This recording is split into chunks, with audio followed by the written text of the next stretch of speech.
I haven't seen a lot of information posted on how to mount these bolts for the, this is the firewall to steering column mounting. And so you've got, if I can get that thing out of the way, you see you got a bolt here, here, and then another one I'm going to put in. And what I did was, I lost my other ones when I took this car apart about 5 years ago. So it's always label and bag your parts, but I couldn't find them for the life of me. So I bought new ones. I think these are for like, the last year they're good for. It's like a Oldsmobile, like a 72 Oldsmobile. I got these ones with the nut built in.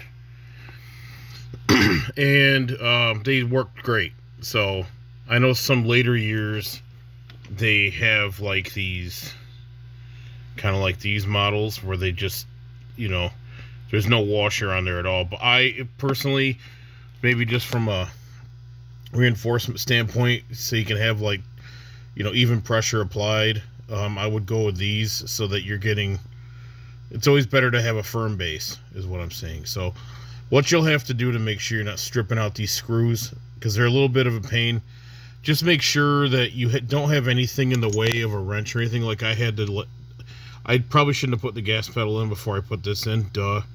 So I had to kind of get this out of the way, because this will impede, this little arm here will impede you getting the screw. If you can see, it already blocks it off. It'll put the screw at a weird angle, and you do not want to strip these threads out in this firewall.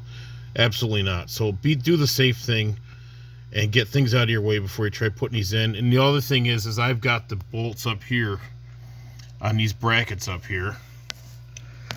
I don't have a fancy laser pen like some people, but these little bolts here that connect to the bracket, make sure those are kind of loose so you can kind of, it's still, the column's still supported, but you can twist it around so that, and then tighten the bolts.